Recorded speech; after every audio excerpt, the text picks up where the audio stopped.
It is the year 845, in the heart of the former Carolingian Empire. 2 years earlier, in August 843, the Treaty of Verdun had officially divided Charlemagne's enormous inheritance among his 3 grandsons.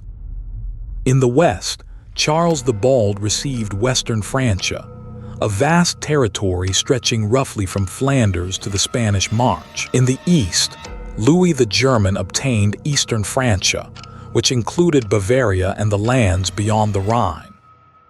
Between them, Lodire retained Middle Francia, a long strip of territory extending from the North Sea to Italy through the Rhine Valley, Burgundy, and Provence. He also kept the imperial title. But that title no longer gave him any real authority over his brothers. Charlemagne's empire survived only in memory.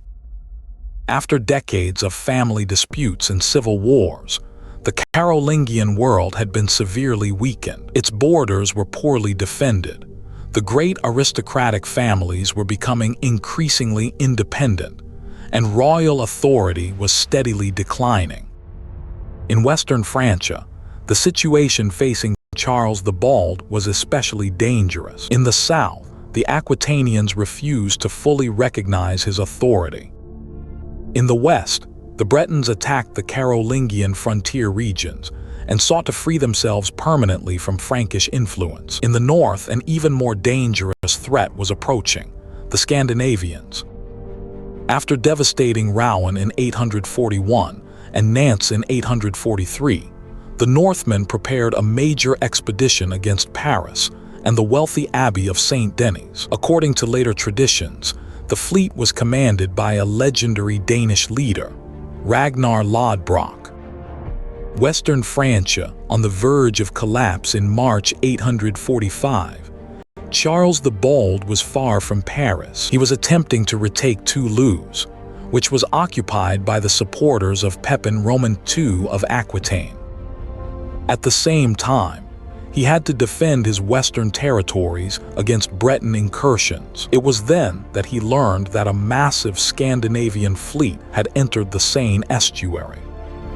Medieval sources speak of approximately 120 ships carrying several thousand men, perhaps between 5,000 and 6,000 warriors. Although these numbers may have been exaggerated, the expedition was clearly much larger than an ordinary raiding force.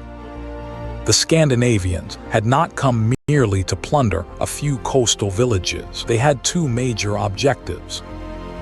The first was Paris. At the time, Paris was not yet the unquestioned capital of France that it would become centuries later. However, it already occupied a strategically important position along the Seine and played a growing role in regional trade. The second target was even more symbolic: the Abbey of Saint-Denis. Saint-Denis was one of the most important sanctuaries of Frankish royalty. It contained relics, sacred objects, statues, manuscripts, and enormous quantities of wealth. Several rulers, including King Dagobert, had been buried there. For Charles the Bald, the loss of Saint-Denis would have been a political and religious disaster. His authority was already being challenged. If he proved incapable of defending the monarchy's most important sanctuary, part of the nobility might abandon him completely. Why were the Vikings attacking the west? At this stage, Scandinavian warriors were not yet consistently attempting to conquer territories for permanent settlement. Their primary motivation was often economic. They were developing new commercial routes across Europe.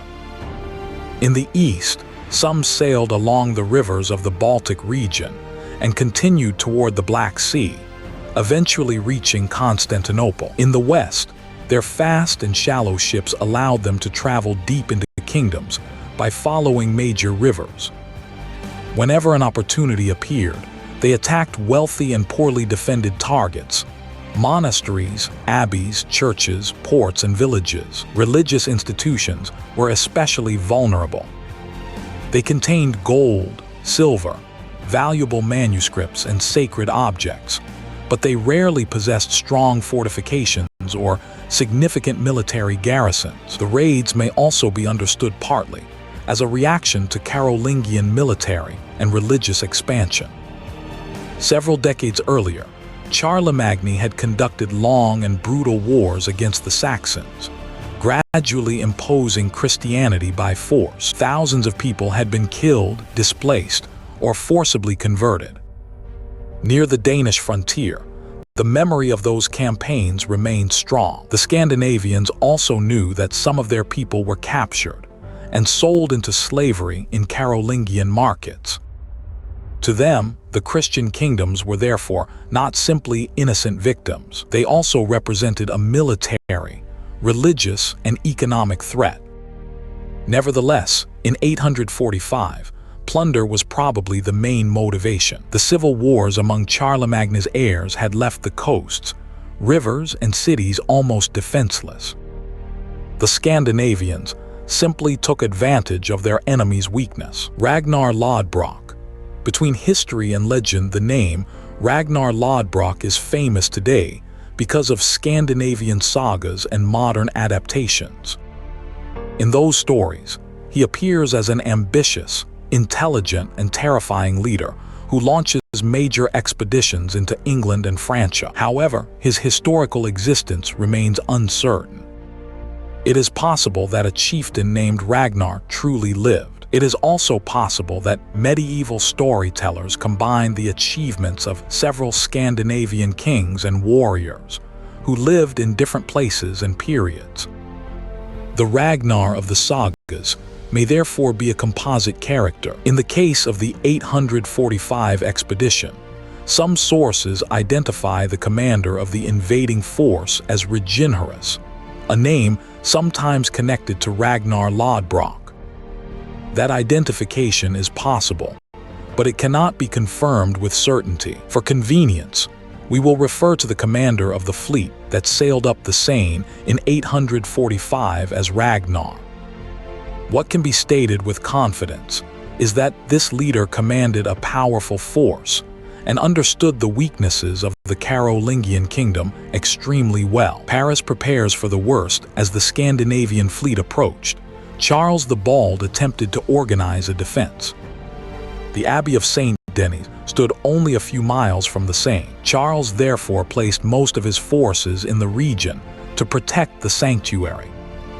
He divided his troops between the two banks of the river. The smaller group was apparently intended to slow or attract the Scandinavians, while the larger part of the army waited for the right moment to intervene. No one knows the exact size of the Frankish army. Charles may have had 3,000 or perhaps 5,000 men if the local garrisons are included. Whatever the number, his forces were divided and insufficient. In Paris, the population prepared for a siege. The city of that period looked very different from the modern metropolis. Part of the settlement stood on the left bank in an open area with little protection. The Isle de la Cité formed the main fortified center. It was surrounded by the two branches of the Seine, but its ancient Roman wall was partly ruined. The wealthiest inhabitants had already begun to flee. Priests hid relics and sacred objects. Families loaded their possessions onto boats in order to move them farther along the river. Bridges were destroyed or made unusable. The walls were repaired in haste with wood, stone, and any other available materials. For the people of Paris, their last hope rested with Charles the Bald. But the king's defensive plan was about to collapse. The massacre of the Frankish soldiers, the Scandinavians landed upstream from Paris. They may have obtained information from spies, merchants, or local inhabitants. They discovered that the Frankish forces had been divided between the two banks of the Seine. Ragnar chose to attack the more isolated group. The Northmen landed on the bank where the smaller Frankish detachment was stationed and attacked it from the rear. The Frankish soldiers were taken by surprise. Separated from the rest of the army by the river, they could not receive reinforcements. The battle quickly turned into a massacre. According to contemporary accounts, Ragnar captured more than 100 prisoners. To terrify the survivors on the opposite bank, some of the captives may have been executed publicly, possibly hanged or killed within sight of the royal army. It is difficult to determine exactly what was true and what may have been exaggerated by Christian chroniclers. But the psychological objective was obvious. Ragnar wanted to demonstrate that he could destroy part of Charles's army, while the king remained powerless to intervene. From the opposite bank, the Frankish soldiers could hear the cries of their companions. They wanted to cross the river and take revenge. He understood that a reckless attack could lead to the destruction of his remaining army. He therefore chose to preserve his forces for the defense of Saint-Denis. That decision may have saved the abbey, but it effectively abandoned Paris. The sack of Paris, the Scandinavians continued their advance. Part of the army returned to the ships, while the rest spread through the surrounding countryside. Villages, farms, monasteries, and churches were looted.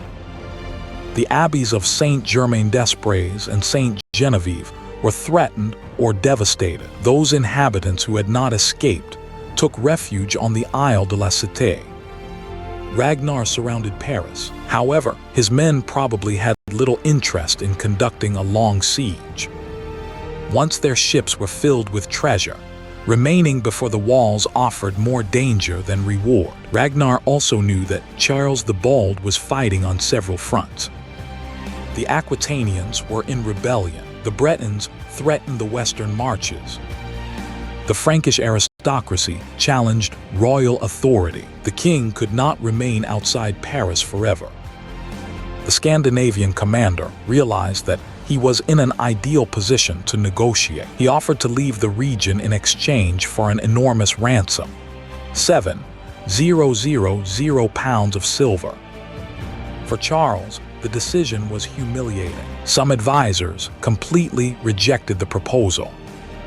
Paying the pagans would amount to an admission of royal helplessness. It would also encourage other Scandinavian leaders to organize similar expeditions. Other advisors believed that payment was the only way to save Paris, Saint-Denis, and what remained of the army. After long hesitation, Charles accepted. The ransom was raised by heavily taxing the kingdom. The 7,000 pounds of silver were delivered to the Scandinavians. Ragnar largely kept his promise and withdrew, although his men probably continued to plunder villages during their departure. This payment foreshadowed what would later be known as the Danegeld, money paid to Scandinavian raiders in exchange for peace or withdrawal. For the Northmen, the message was clear. Western Francia had become so weak that merely threatening it could produce an enormous reward. Charles temporarily abandons Aquitaine once the crisis around Paris had ended. Charles the Bald immediately faced another problem. In the south, Pepin Roman II continued to claim the kingdom of Aquitaine. Charles no longer had the soldiers, money, or political support required for a long campaign. He therefore chose negotiation. In exchange for peace, he temporarily recognized Pepin Roman II as king of Aquitaine. The territory was effectively separated from Western Francia. For Charles, this was another retreat. He had been humiliated by Ragnar. He had given up Aquitaine. He now had to confront the growing independence of Brittany. The Brittany of Nominii in the west.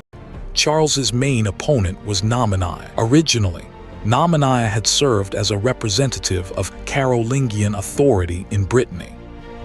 But he gradually took advantage of the weakening central government and began acting as an independent ruler. His objective was to end Frankish influence over Breton affairs. He particularly sought control over the religious organization of the territory. By replacing bishops connected to the Archbishopric of Tours, Nominii could remove officials loyal to the Carolingians and strengthen Breton autonomy.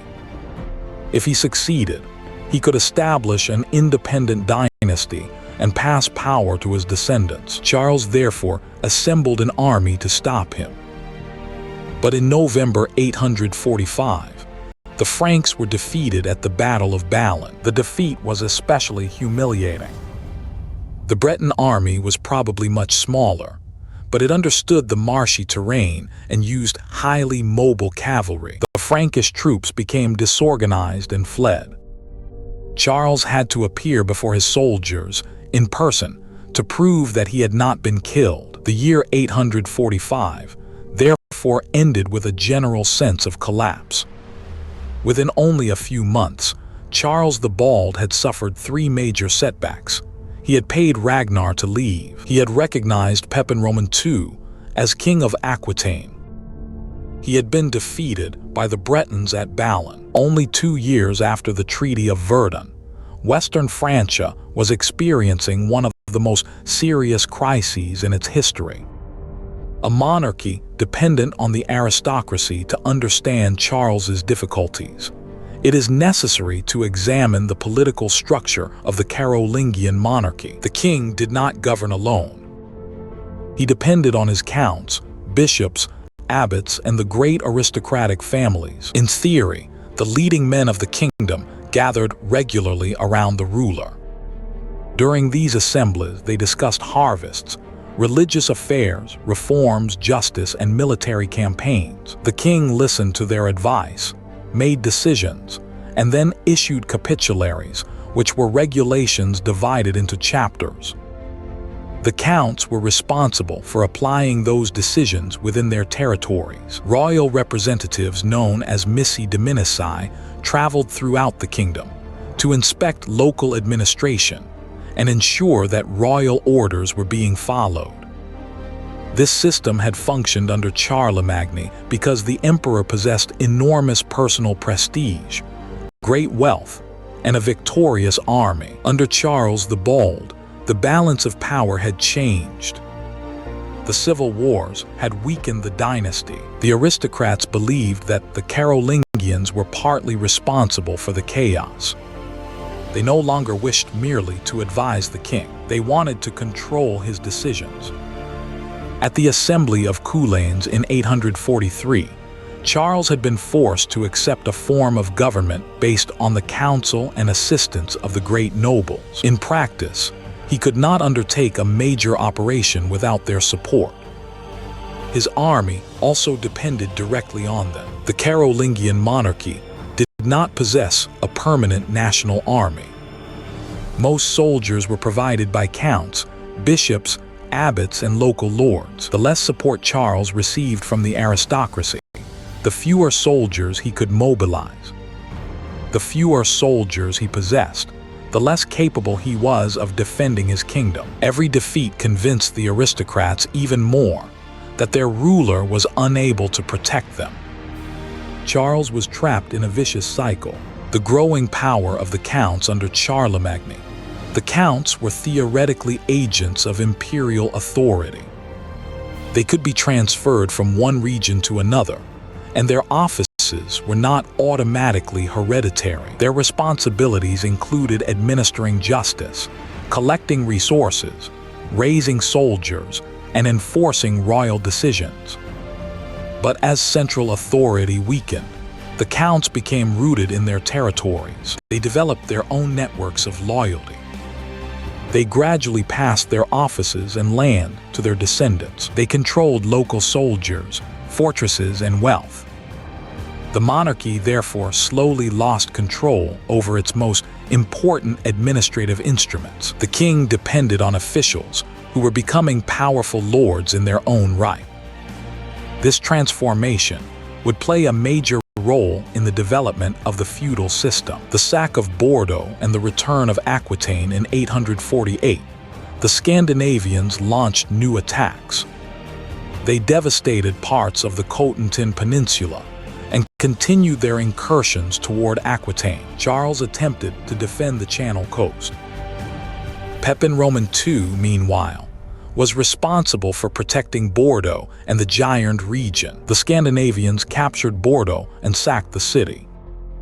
Like Rouen, Nantes, and Paris before it, Bordeaux was devastated. The surrounding countryside was plundered, and part of the population was killed, captured, or scattered.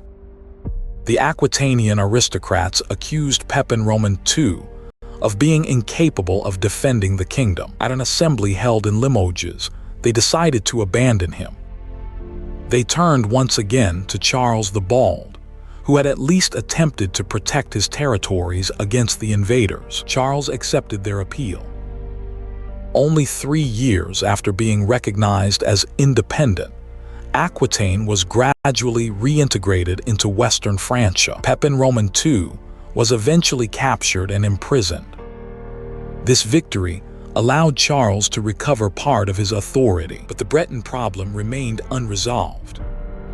The birth of the Kingdom of Brittany, strengthened by his victory over the Franks, Charlemagne continued his expansion. He reinforced the religious and political autonomy of Brittany.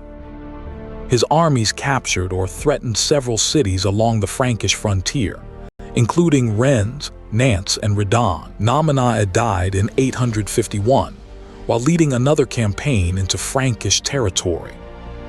His son, Aristocratic, succeeded him. Charles the Bald hoped to take advantage of the transition and restore Frankish control over the region. He assembled several thousand soldiers and marched against the Bretons. Aristocratic's army was much smaller. It may have included only a few hundred horsemen, but the Bretons possessed a major tactical advantage.